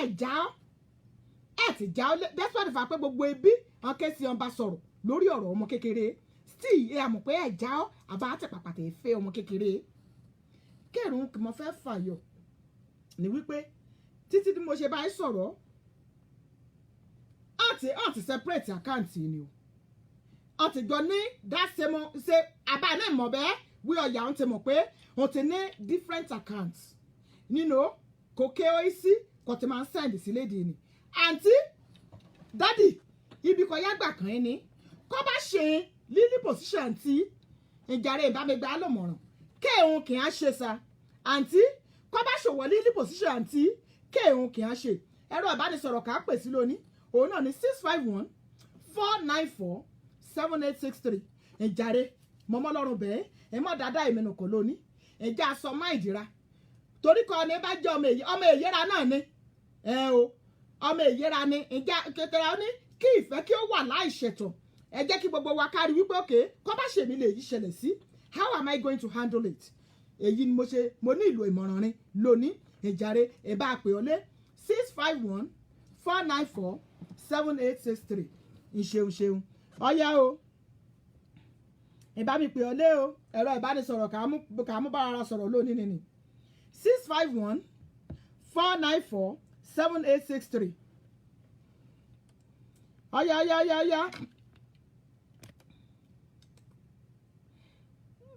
o ìbá mi pè ọ́ lé o 651-494-7863 àkàbá ní nàìjíríà ìjà mú plus sẹ́yìn rẹ̀ ìjà mú +1 sẹ́yìn rẹ̀ gbogbo àkàbá ní nàìjíríà let's put +1 at the back Adékúnlé Múyìwá Adéṣíjì welcome my darling brother I know you came late Kúnlé wọ́n káàbọ̀ sórí ètò dádìrá Ṣèyí James kebati lórí ìkànnìsà ẹ̀yin gẹ́gẹ́ bí bàbá wa you are the man of God you are pastor in this kind of scenario in this kind of this nǹkan tó ń ṣẹlẹ̀ nílé àwọn èèyàn wa wọ̀nyí gẹ́gẹ́ bí bàbá nínú Olúwa irú ìmọ̀ràn wo la rò pé a lè fún irú àǹtí tírú eléyìí ṣẹlẹ̀ sí what are the advice you can give to this sister ẹ bá pè ọ́ lé ìjàre I'm listening. Sister Temitope Ṣẹ́gun, I say you welcome on board. Thank you all for joining me tonight. God bless you all. Ẹ̀yin bínú lálẹ́, I'm so strong. I'm so strong. ẹ má bínú ìgbà mi bí mo ṣe rí, and that is the reason why I want you to come in, you know, and call in. I want you to call in so that I want you to call on the show so that we will rub minds together. If this sister is our sister, what kind of advice are we going to give to her? As at now, the husband is still giving that lady, he's still giving the lady money back home. And this woman is not comfortable with it. If you are in this sister's show, what are you going to do at this point in time? Ẹ̀rọ ìbánisọ̀rọ̀ kí a mú pè á lóní 651-494-7863. Adekunle, thank you so much. Thanks for the topic today, ma'am. Thank you. We appreciate it. We are here to learn from each other. I've been saying it. No marriage is perfect. You know, no matter how perfect it may be, no matter how rosy it may be at your own side, it may be another way round in somebody's house. So, not two marriages is perfect. No, it's the same. We have different kind of homes. Olúkúlùkù, ó dàbí fingerprinting ni. Bọ́n ṣe 1 million fingerprinting. You know, no fingerprinting can ever be the same. No two fingerprinting can be the same. That is exactly how marriage is. You know, we have different things that we are passing through in our homes. If you are passing through this kind of scenario that happened to this sister, what advice can you give to this sister? We want to see your comments. We want you to call in. And it's about Wale. You know, if you are calling in from Nigeria. Playing from Olu's iPad. We are going to give you card. Tó bá jẹ́ yẹn ló ń ṣe wá tá a fi fẹ́ pè wọlé. Àwọn tó bá pè wọlé láti Naija, we promise you we will send you card. We just want to hear your view. Tó bá jẹ́ ẹ̀yin lẹ wà nírú ipò àǹtí yìí tó ń bá ọkọ tó ń bá pa owó pọ̀ tó dẹ̀ jẹ́ wípé ọkọ ó ń fi owó tó jọ you know the saving that they are having together. Obìnrin míì ni ọkọ ń kówó yìí fún ní Naija. What will you do if this kind of this kind of thing kò ní ṣẹlẹ̀ nílé olúkúlùkù wa? But if we find ourselves in this situation that this auntie find herself, what are we going to do? How are we going to handle it? Mo mọ̀ wípé in this kind of scenario we need wisdom of God, we need power of God. Bẹ́ẹ̀ ni ọgbọ́n Ọlọ́run nìkan la lè fi ṣe ohun gbogbo tá a bá fẹ́ ṣe when it comes to this kind of scenario. What can we do? The number to call in is 651-494-7863. Ó yá ẹ jẹ́ àpè wọlé ẹ jọ̀ọ́. Ó yá ara mi ìjà àpè wọlé. I need people to come in. Fúnmi Adéṣoyè, Bọ́lá Àrìndé, Àwẹ̀mí Okun káàbọ̀ sórí ètò. Thanks for joining. God bless you. Ó yá ìjà àpè wọlé 651-494. Ọtí bá mi mú kẹ́ẹ̀jẹ́ nọ́mbà mi sórí ibẹ̀. Ìjà àpè ọlé o. Mẹ́fẹ̀ẹ́ pẹ́ lórí ètò lónìí. Mi ò fẹ́ pẹ́ rárá. Tó bá ṣe ìwọ ló wà nírú ipò tí àǹtí wà. What are you going to do? What are you going to do? Bẹ́ẹ̀ ni. Tó. Ó ṣeun jàre Fọláṣadé wìlíwìlí. Sisters Fọláṣadé tún ti bá mi táàgì nọ́mbà yẹn. Tó bá ṣàwá ló wà nírú condition àǹtí yìí tó jẹ́ pé òun àtọkọ wọn jọ de ọ́ ẹ̀ pọ̀. Ọjọ́ ní they have central pulse, they have just one pulse, but lẹ́rùn 5 years to this time ìyàwó yá discover pé ọkọ òun èyí kan jọ pa ẹ̀ pọ̀ ó ti kókó girlfriend lọ rán ó ti mọ́ gbàlè lọ ó ti gbalẹ̀ kó àlè nínú ẹ̀ ó ti ṣoríṣiríṣi kó àlè kó bá ṣòwò ni kéhùn kó a ṣe welcome ẹ káàbọ̀ sórí ètò. Ẹ káalẹ́ sir. Ẹ káàbọ̀ my brother, God bless you. Amen. Like seriously, the topic is very interesting. Thank you so much. What I would just advise the woman is that kí àǹtí yẹn kọ́ ó difficult now but ọba ní sùúrù náà nínú ọba ní sùúrù sí ìtọ́sí mọ̀ ìkọlá inú kan jẹ̀jẹ̀jẹ̀ kan mọ̀. That's right. Are you getting me? Bẹ́ẹ̀ni. Ọlá inú kan jẹ̀jẹ̀ kan mọ̀. The only thing is that she should keep praying to God Almighty. Okay. Because bàbá wa ṣe àkọ́kọ́ mọ̀ pé obìnrin tí bàbá náwó fún ní Nàìjíríà yẹn kò ṣojú lásán ní bàbá yẹn. I know. I told her pump and plain. You can understand me kò ṣojú lásán kàtẹ́ ẹ̀kọ́ mọ̀ yẹn náà yóò ṣojú lásán kí àǹtí yẹn kí màmá yẹn kó try àti broke yoke yẹn. That's right. Iṣẹ́ tẹ́ni yẹn ṣe kọ́kọ́ try àti broke ẹ̀ because this thing kò sí àjèjì obìnrin ni. So kọ́lọ̀ kó jẹ́ bá wọn kọ́lọ̀ jẹ́ kó jẹ́ bá wọn pín wọn níyà. And I'm very sure God Almighty will also hear our prayer. So after that, ó kò máa ní sùúrù. Kò sí situation bá jẹ́ pé kò ní sí challenges, that is our challenges. That's right. And I'm very sure that if this will not happen, one more way is God. Hope you understand me. You should just be patient and have faith in God. You should be praying that God should break the yoke in between the Baba and the girl. Because he trash me. Kò ṣe ó lè má jẹ́ pọ̀ ní bàbá náà. I know. Ó lè jẹ́ pé ọmọ náà rójú. Ó rí pé àìní yìí àǹfà obìnrin mi wà lẹ́gbọ̀n wọn ṣobìnrin lásán. Oh, sure. Obìnrin mi wọn ṣobìnrin lásán wá dé pé mo fẹ́ wọnú ilé mo fẹ́ wọnú ilé mo fẹ́ trespass due to the trespass. So that's why I see Baba should fall into that victim. Olúwa. So you can get me. So bóyá ẹ̀mí Ọlọ́run fi bẹ́ẹ̀ sínú ara Baba. So we fall into that victim. That's right. So we can't even blame Baba much. But let us just keep praying that God should intervene. Amen. And I'm very sure that things will hand out as well. Amen. Ó dáa, ẹ wá jẹ́ n bi yín ní ìbéèrè kan sà. Irú obìnrin yẹn, ṣé owó tó ṣì ń bá bàbá yẹn papọ̀, ṣé kó sì máa bá ní common purse yẹn náà lọ ni? Kó dẹ̀ máa. Kó sì pọ̀ ọ̀sẹ̀ for now. Okay. Kó sì pọ̀ ọ̀sẹ̀ for now because àjèjì obìnrin ti wọlé. That's right. For now, even though Taba tẹ̀ fowó sí, there won't be trust again. That's right. In that financial aspect. So there won't be trust again. It's better for the account to pause for now. All right. Only personal account for because ọlá inú kan lọ́lọ́ jẹ́ ká ṣe yẹn tètè I tell you. Because tó bá ṣe inú kan ni títí tẹ́lẹ̀ ti máa fi run down. And bàbá ìyá ẹ̀ àti ẹ̀ máa wò pé òun ṣiṣẹ́ fóníṣẹ́ ni. I know. So it's better for her to open an account, personal account, to be keeping her money. By the time things will solve.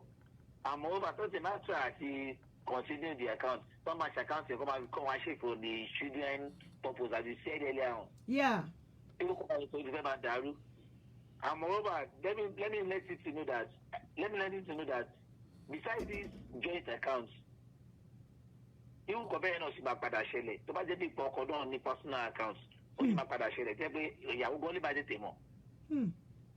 So ọlọ́mọ bó jẹ́ ń ṣe ó ti ṣẹlẹ̀ ń sìn and I'm very sure by the time tójú bàbá gan máa fi là á gbà púpọ̀ òṣèjú lásán. I know but wọ́n ní kíkiní kan tó bàjẹ́ nǹkan gánágáná á ti bàjẹ́ kílẹ̀ tó pọ̀ ṣìkà ohun gánágáná á ti bàjẹ́. God will see the challenges everybody have. Different challenges. You are right. I said it earlier. Ogun tó fẹ́ ṣẹ́ ni Ọlọ́run fi ló ti fi hàn. At that stage. I know. Are you with me? Yes, sir.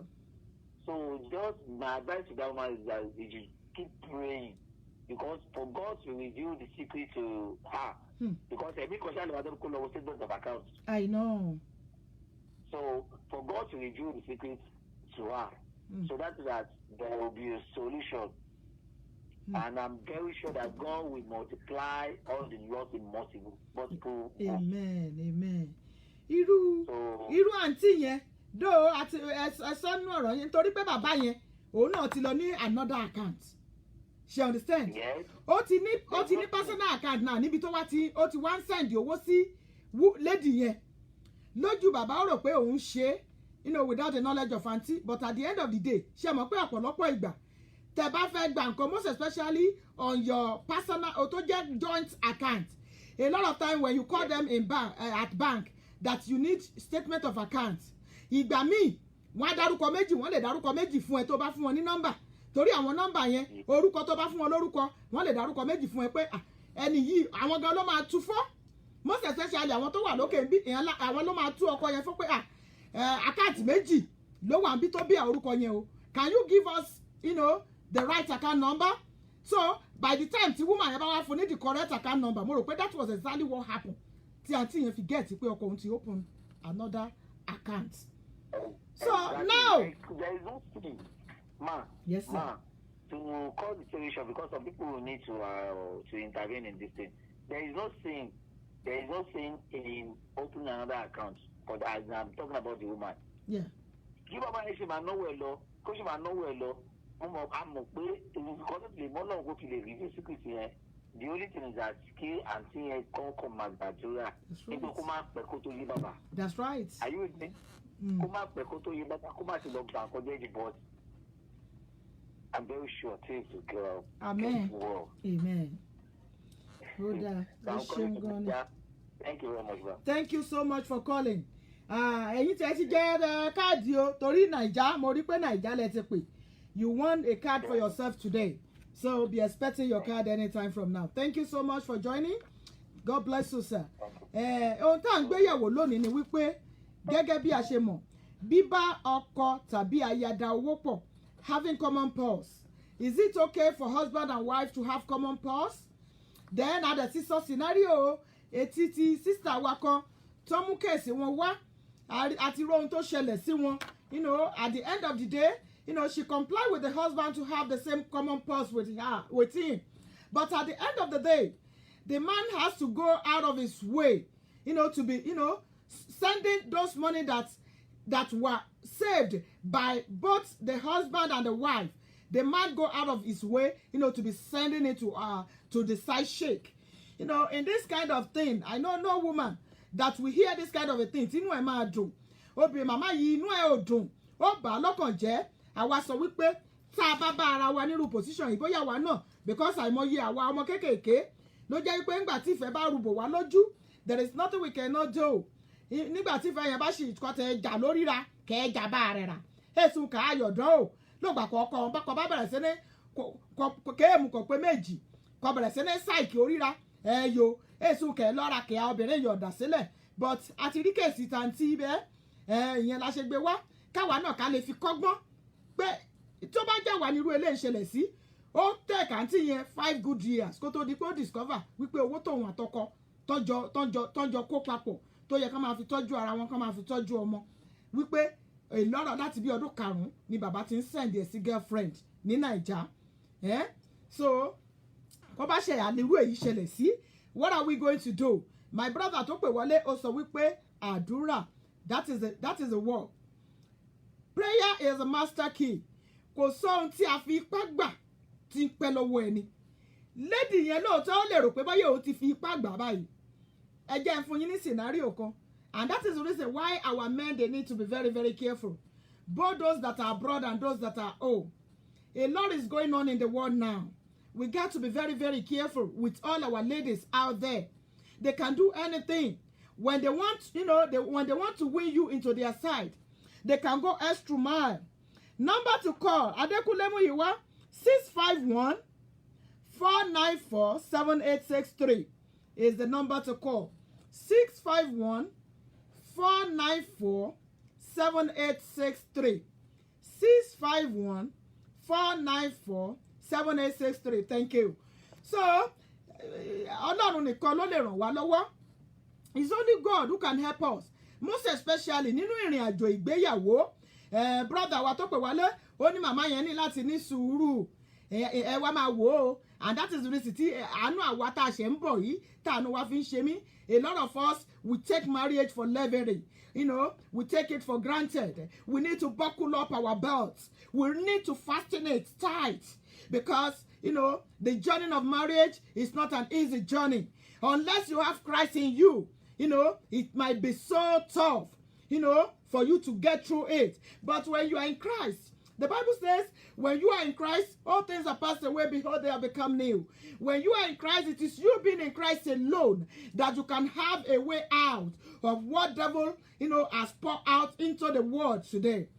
And that is the reason why we need to be prayerful. Àwa obìnrin, ẹ má jẹ́ kó sú wa, ẹ má jẹ́ kó rẹ̀ wá. Ẹ jẹ́ ká máa gbàdúrà láìsinmi àti láìṣàárẹ̀. Èyí kan ọkùnrin kàkà àmúdórí burúkú lé a. Ó bẹ́tà káwọn obìnrin tá a bá mọ̀ wípé, you know, coming together, having common purse together, if we know that it can't pay us, it's better kólúkúlùkù kó ṣe tiẹ̀ lọ́tọ̀ọ̀tọ̀, kọ́kọ́ ní àkáǹtì ti tiẹ̀, kó bá ṣe ọ̀rá rẹ̀ líkọ̀ èké gẹ́ẹ̀lì. you wouldn't mind. Ìwọ̀nba ló máa dùn yàn mọ́ náà. Ṣé nínú òjò nínú ẹ̀rùn? Any one of us, àwa tá a wà lókè ń bí, we can testify to what everybody is passing through here to get this money. It's not easy to get money in overseas. Even in Nigeria, it's not easy to get this money. So that is the reason why it can be painful, a lot of times when we have, common purse together, and a woman or a man is going out of their way, to give the money to their man friend or to give the money to their girlfriend. You are not respecting your spouse. If you are doing that, you don't respect your spouse. It shouldn't be. And as we have earlier said, a lot of time, it might not be ordinarily. And that is the reason why we need to, to cover our family, our household with the blood of Jesus. That is the reason why we need Christ at this point in time. Nítorí pé ayé ti wọnú ìjọ ti wọnú ayé. Mo fẹ́ sọ story kan fún wa lẹ́ẹ̀kan yẹn. Could you believe pé Naija ni àwọn obìnrin wà? A lot of obìnrin wà ní Naija báyìí tó jẹ́ pé they are not ordinary people. They are not ordinary people. Ẹ jẹ́ n gbé kọ́ọ̀lù yìí. Hello, ẹ káàbọ̀ sórí ètò. Hello, ma. Hey, my brother, God bless you. Welcome on board, sir. Yes, ma. Family ńkọ́? Adúpẹ́ ẹkújọ́ mẹ́ta. Ẹ ṣeun. Yes. Ẹ bá wa dá sí. Yeah, based on the topic. Yes, sir. Ó easy fún yàn láti ná owó tó wà ní àkáǹtì. Right? Yes, sir. Tí o bá ti ṣe joint account. Wọ́n á kó owó tí wọ́n nìkan ìwọ́dọ̀ ní owó yẹn. Tí o ṣe pé wà á ti ìyàwó ẹ̀ lọ́jọ́ ní owó. Then you can do it anyhow. That's right. So tó bá jẹ́ pé owó tẹ̀jọ́ ní ni based on joint account. That's different. Ìyẹn lè náwó yẹn anyhow. Tó bá fẹ́ ṣe ìranù. Tó bá fẹ́ ṣe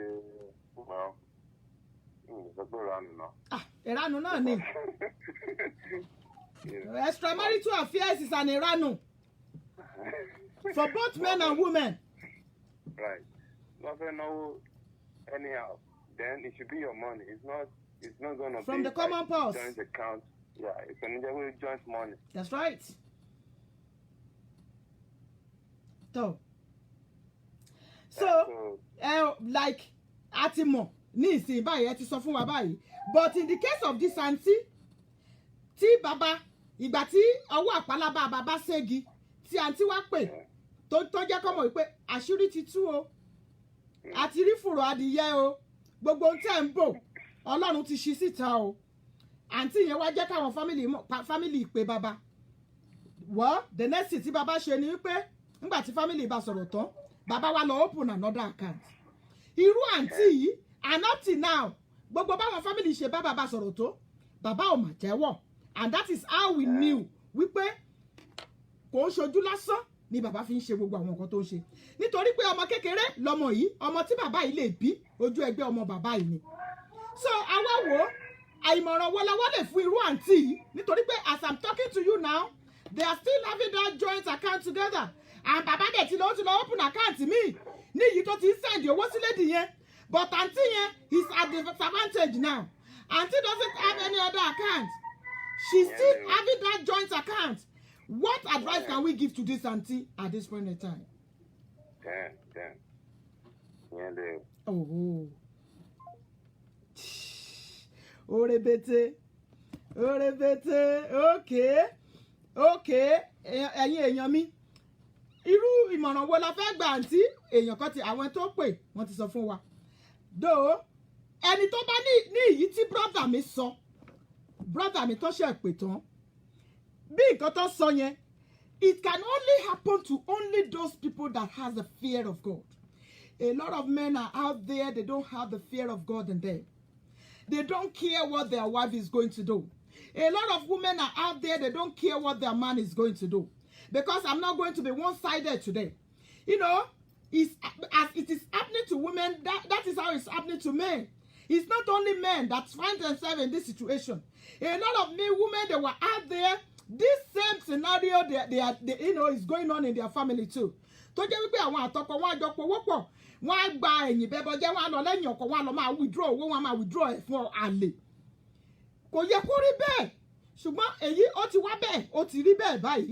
Ohun tí àgbà àǹtí yìí nímọ̀ràn ni wípé gẹ́gẹ́ bí ẹni tó pè ní ìṣáájú ṣe sọ màmá yìí wọ́n ní láti ní sùúrù gidi gan-an ni èmi gbàgbọ́ wípé kò sí agbára tó dàbí agbára olódùmarè ẹ gbọ́ orin yẹn ni ó ní kò ságbára tó dàbẹ́tẹ̀ Jésù o kò ságbára tó dàbẹ́tẹ̀ bàbá ẹ má ságbára tó dàbẹ́tẹ̀ Jésù agbára agbára agbára tó jagbára lọ agbára Jésù nìkan ló lè bá àǹtí ló lè gba ilé wọn padà fún wọn nítorí wípé gẹ́gẹ́ bí mọ̀fẹ́ wúlè sí ẹni ọ̀pọ̀lọpọ̀ yẹn ọmọbìnrin ra aláyé òde òní lọ́mọ ìyánkẹ́ ní nàìjà àdúrà ní sùúrù lẹ́rẹ̀ mọ́ ọlọ́run ṣògo ní kẹtẹrẹ wáíkà ọ̀nì kò ti ṣe iṣu rẹ̀ kù iṣu ti jiná most especially target àwọn ọmọ yìí now ó ní àwọn ọkùnrin wa tó wà ní Amẹ́ríkà tó wà ní diaspora èèyàn náà wáíkà ọ̀pọ̀lọpọ̀ nínú náà làbà àwọn fẹ́fẹ́ ṣe náà fẹ́ máa yẹra pọ̀lúkúrú muṣu kan jù wọ́n náà wọ́n fẹ́ ṣe ọ́n bá ọ̀sán ni ẹ̀rọ àmọ̀kàn bá tẹ́ mọ́sàn olòmíràn àjọsàn ni títí ìgbà kan bá dẹ̀ jẹ́ tí àdẹ̀ mọ́nú rẹ̀ àdẹ̀ yá jẹ́ ìdí ó lè tẹ̀kọ́ rẹ̀ ọkù nínú ọ̀sán kéèwù lò fún ọ ó ní ẹ̀yìn ọ̀sán kọjá wíwí ọ̀yọ̀ jẹ́ kan bá ti jẹ́ kan jẹ́ kété kan mú kété rẹ̀ kan fún ọmọ tí kan gbẹ kan tó mẹ́nu rẹ̀ kan yá jẹ́ èyí kò kù kẹ́gẹ́ ìpò rẹ̀ ó náà rí jù dànù rámilẹ́wọ́ bá ọmọ ayé òde òní má ṣe é ṣe èèyàn ọkùnrin lè yí and that is the reason tá fi ń sọ fún àwọn bàbá wa wípé kólúkúlùkù ṣe jẹ́jẹ́ nǹkan tá a ní ẹ jẹ́ kó tẹ́ wà lọ́rùn ṣèbínú ayé làáyà lójú ayé bèyí because I as a person òdàkọ̀ ọlọ́run dá mi ọ yàtọ̀ sí ketí ọ̀nìyàn inú ayé ni mo wà tí mo gba èèyàn kan tira ní Amẹ́ríkà yìí kẹ́ẹ̀ṣẹ̀ lé nàìjà tí lédi yẹn láti máa sọ fún mi wípé àǹtí ẹ mọ gbogbo nǹkan tó ń lọ ní nàìjà ò dẹrùn lọ́wọ́ tá a wà yìí ṣebí ọ̀rẹ́ òun kan ó lọ síbì kan ọ̀rẹ́ ẹlẹ́dìí ó dé sọ̀dọ̀ mi ló gbẹ ẹni àwẹ̀rẹ̀ ń lọ síbì kọ̀kọ́ yà ṣoògùn ọkùnrin yìí bàbá yìí according to her bó ṣe sọ ìtìrọ ordinary ìnáwó lé sójú ṣebí mo ti sọ story kan about 3 weeks ago níbí yìí tí obìnrin yẹn tó lọ láti Amẹ́ríkà tó lọ nàìjà tó lọ bá ọ̀rẹ́ ẹ̀ nínú ilé tọ̀rẹ́ eyeshadow ìyá ọ̀rẹ́ ẹ̀ tọ́nà lọ sí Shoprite tí ọ̀rẹ́ ẹ̀ ní pé òun fẹ́ lo eyeshadow ẹ̀ tó mú tó kọjá eyeshadow gbà lọ́ àwérẹ̀ ṣebí ọkàn nínú a lot of àwọn obìnrin kò ń ṣọmọdé nìkan even èèyàn kẹ́ẹ̀lú lé ọkọ most especially àwọn ìyá tó dálé mo sún wọ̀nyẹn ọkùnrin kọkùnrin kan bá kó sọ́run ọmọ òun kó sọ́ ubi ìdílé yìí kà á ṣe wí ìyẹn àbára ẹ̀ ń ṣe wọ̀ èèmọ̀ yàbọ̀ aṣọ ọlọ́ èyí kà á gbà ibi kan obìnrin kà á gbàdúrà ìdè ibẹ̀ níbi kan gbàdúrà ìdè ibẹ̀ la gbàdúrà kò yín dé èèmọ̀ yàmọ̀ ọ̀ra rin ṣe ra rin the same thing applicable to àwọn obìnrin ẹ má bínú ẹ rí i pé ohun mi ò ṣe dáadáa lónìí ẹ má bínú I'm so strong today ẹ má jẹ́ káwa obìnrin náà ká lọ bọ́ sọ́wọ́ ẹ má jà lọ bọ́ há ìgbọ́n wọn lúure ìjú ti ìjẹ àtẹ ńlọ́rùn ìjí kékeré ká mọ̀ wípé nkọ̀ á ní nkọ̀ ọlọ́run fẹ́ mú kù á ò ní ti mú kù á ní wípé àbánitì nílò ní wípé àǹtìnìtì nílò ní that is not the end of the world òṣèjú kọ̀ọ̀kan ọlọ́run ti yí kété wàhálà ayé kọ̀ọ̀nìyàn báìbọ̀ ọ̀nìyàn máa dàbẹ́ ní wúwẹ̀ lálámọ̀ ni lọ́gbà kúrú mi olúwa tó yìí kọ̀ ọlọ́run bá yóò mú mi kúrò nínú ẹ̀rọ̀fọ̀ kó gbé mi dẹ́rù bí mo gbé dé èsì ẹ̀sán ọ̀dọ̀kọ̀ ọlọ́run mò yóò ṣe kó rá mi lẹ́wọ̀ èmọ̀jẹ́ amọ̀gbàgbára sínú olódùmọ̀re ọmọràn mi sáǹtì ní lónìí gẹ́gẹ́ bí ọmọ bú sí wọn òun náà ni wípé àdúrà làǹtì lè fi gba ọkọ ẹ̀ èmi gbàgbọ́ wípé kò sóhun tí àdúrà kò lè ṣe bẹ́ẹ̀ ni iyọ́ gẹ́gẹ́ bí ọmọ ọlọ́run ṣe rí ilẹ̀ káyà ṣe mọ̀ pé a yóò mú ilẹ̀ ká bá ilẹ̀ sọ̀rọ̀ ká bá dùn kẹba èyí kọ̀ọ̀kan ẹ̀jẹ̀ alọ́kàn a lè bá ilẹ̀ sọ̀rọ̀ ká dẹ̀ sọ fún ilẹ̀ bá a ṣe fẹ́ kó rí fún ẹni ilẹ̀ níṣòro mímú ṣe àdéhùn jù owó kan mọ̀ wípé ọkọ rẹ ẹ ṣàgbèrè kọ́ dẹ̀ mọ́ ọ́nìkan ṣàgbèrè pẹ̀lú kọ́ rárá bú ilẹ̀ rárá bá ilẹ̀ ẹni sọ̀rọ̀ owó alágbájá ọmọ alágbájá gbọ́kọ̀ mi rè kò mí o èmi ni mo ní ọ ní èyí wá tẹ̀rẹ̀ síwájú kọ́ dẹ̀ mú bíbélì rẹ kó gbé bíbélì rẹ kọ́ ka Psalm 24 kọ́ ka Psalm 91 kọ́ dárúkọ obìnrin kan fẹ́ bàtàyè rẹ̀ jẹ́ ní kọ́ dárúkọ rẹ̀ àdúrà nìkan ló yóò ṣe o tó bá lẹ́ni tó bá sọ fún yín pé babaláwo kan ló lè bá yín ṣe yẹ̀míwò kan ló lè ṣe òfo lórí òfo ní o òfútù fẹ́tẹ̀ ẹjọ́ kejì ọjà agbára ọlọ́run nìkan òun ló ń gbani by the time tọ́lọ́run bá parí ọ̀rọ̀ ayé ran ọkọ rẹ á rí lẹ́dìí nì á rí bí ògbẹ́ lójú rẹ̀ ni wẹ́ẹ̀ mọ ọkọ̀ ọgbàgbọ́ àǹtí òun lè sàtánì ìfimú tọ̀sí rẹ̀ all around we need to know whom we are serving. Ìmọ̀ràn mi fún àǹtí gẹ́gẹ́ bí mo sọ fún wọn ni wípé for now káàntì máa gbàdúrà kọ́dẹ̀ máa fi ọkàn ọkọ wọn àti kọ́lọ́run kó pín wọn níyà ọkọ wọn àti ọmọdébìnrin yìí kọ́lọ́run pín wọn níyà ọlá ìfàyàlú àyà àwọn àti bàbá yìí kọ́ bẹ̀rẹ̀ sí ní fi gbàdúrà fún ọkọ wọn pé iṣẹ́ tí wọ́n ṣe láàárọ̀ tí wọ́n fọ̀sán ṣe lọ́jọ́ alẹ́ wọn kórí olórí kó má gba ìṣe wọn ṣe kórí olórí kó má ibi kan lè yá burú sí ni pé èèyàn ọmọ kéékèèké yẹn á máa ìdí láti pa ọ ní kó ti kó ọ̀rọ̀ rẹ̀ jọ kọ́ lọ́run ti bá gbèrú rẹ̀ débì kan nítorí pé kan yọ ọ́ lé they will finish the life of that person and that is the reason why we need to put ourselves into prayer. That is the reason why we need to surrender all our totality to God. Ẹ jẹ́ fi gbogbo ayé ilẹ̀ wa lẹ̀ fún Ọlọ́run torí pé òun nìkan la bá ní ṣé tí kìí ṣe règùn bẹ́ẹ̀ ara ayé bá ṣe fún ọ wọ́n sì hàn ní règò ṣùgbọ́n tó bá fi ọ̀rọ̀ rẹ lọ Jésù Kristi òun nìkan ni aláṣepé ìgbàgbọ́ wa. Put your trust in him today. Wọ́n ní ká ẹ ní sùúrù àǹtí gẹ́gẹ́ bí wọ́n ṣe sọ fún wa be prayerful. You got to break the yoke between your husband and that lady. Break that yoke that brings them together. Ìfàyàlú àyà ó ní agbára púpọ̀. Bẹ́ẹ̀ ni most especially pẹ̀lú elérèrè ọmọ. You got to break that yoke. Kọ́lọ́run kó kọ ẹ̀yìn òun àti ọkọ yín kó kọ ẹ̀yìn wọn síra wọn. And you got to be patient. Be patient with your husband. You understand me? Then, for now, èmi gẹ́gẹ́ bí nǹkan tí mo sọ fún àǹtí yẹn mo ní níwọ̀n bàbá ti fún wọn ní opportunity he has opened door for aunty to go and have her own account. I as a person if I'm in a shoe I will tell that man pump and plain that you know what you have betrayed my trust. I trusted you with everything I have in life but you have betrayed my trust until you come back to your senses. For now I'm sorry I'm going to have my own personal account. You've gotten your own personal account also where you are sending money to that lady. That doesn't concern me. It's your money. But for now, I'm not putting any money in that joint account. I will stop it with immediate effect. But through my prayer, we will come back together. You can, if your husband is building houses, you can as well do so.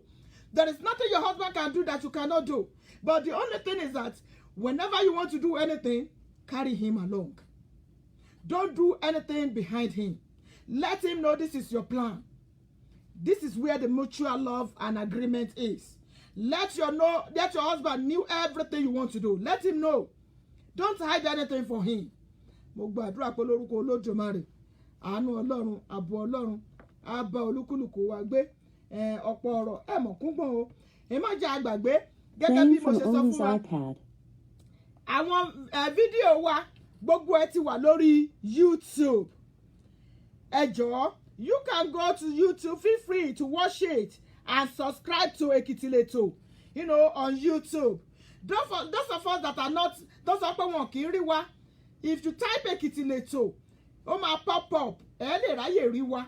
Because my personal account ṣe mọ̀ àbúrò orin àwérin èyélèrò yíyé ni mo ti exceed 5,000. I cannot add anybody on my own personal account for now. Láti nǹkan bí oṣù mẹ́fà báyìí I can't add anybody and that was the reason why I created that Ekitileto platform.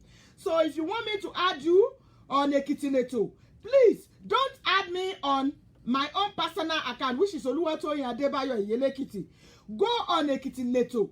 Just type Ekitileto. That platform will pop up. Then add me there. I will be able to accept you. I really appreciate you all for joining me tonight. Thank you all. I love you with the love of God. Ẹ ṣé mo dúpẹ́. Níhìn ni a máa fi ètò tòní. Ebe là àmúkọ́ sí lónìí. Lágbára Olódùmarè. Bójú ojúra kójú má kun àtúrí o. Àtèmi àti ọ̀sẹ̀ kẹ́bọ̀ àtúnlùpàdé ayọ̀ àkú oṣù tuntun o oṣù ayọ̀ òun náà lọ́ṣù èyí ajẹ́fẹ̀mí àti oṣù March we will march forward it will march us forward into our greatness in the name of Jesus. It shall be well with us. It shall be well with our household. God bless you all. Ima Gbagbe, we still want to see your comments. Help us to share this program. Feel free to watch it on YouTube. Ekiti Leto. It's all over on YouTube. Any topic you want to watch, just type Ekiti Leto and you will get it there. Thank you so much. I love you all. God bless you. Ìṣeun ìjọ mẹ́jọ òní ní túwàdà lórúkọ Olódùmarè.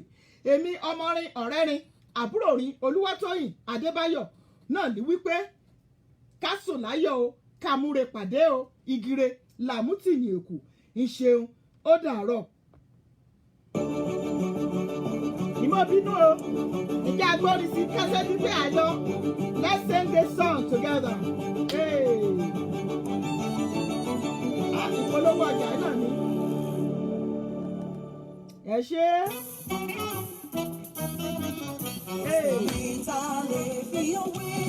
Kò sẹ́ni náà lè fọlọ́dùmarè wé. Ọba tí kò láfiwé. Lábẹ́ òsì Elédùmarè. Yàgbọ́ yẹ́jú ọkùnrin ogun. Ọba àwọn ọba. Olúwa olúwa. Olúwa ṣe. Master planner. Is the master planning of our lives. We appreciate you, Lord. Torí pé ayé ń júbà rẹ̀, gbogbo ọ̀run júbà rẹ̀. Ayé ń júbà rẹ̀, gbogbo ọ̀run júbà rẹ̀. Wọ́n forí balẹ̀ fún, wọ́n tún kọ mímọ́ sí Ọlọ́run àtóbi jù. Sister Idowu Victoria, thank you so much. God bless you, ma. Thank you all for joining us tonight. We love you with the love of God. Thank you. God bless you.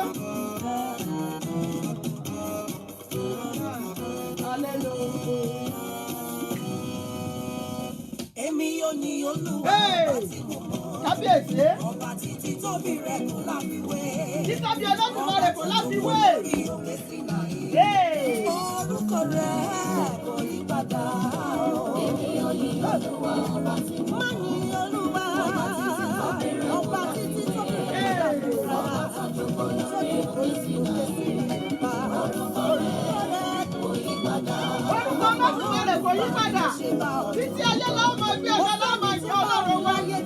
Ẹ̀kú tó òkè. Ọba tó fọwọ́ agbára gba Ísírẹ́lì lé. Ẹ̀rù rẹ̀ ń bà mí o, àtúnfàrà tì í. Èmi ò yí Olúwa ọba tí mo mọ̀. Ọlọ́run ló. Ọba títí tó bí Ọlọ́dúnwé. Bẹ́ẹ̀ sí Ọlọ́run pẹ̀lú mọ́mọ́ ní láíláí. Orúkọ rẹ̀ kò yí padà. Ẹ bá mi yí Olúwa, hallelujah. Ẹni tó bá múrẹ́ Jésù ó bá mi gbéga. Ẹ bá mi yí Olúwa, hallelujah. Sísá Ìdòwú Victoria, ẹ kú gbẹ́jàre. Ẹni bá Ó bá mi gbé. ó bá mi gbéga. Father, you are worthy of my praise. Hallelujah. Ẹni bá múrẹ́ Jésù ó bá mi gbéga.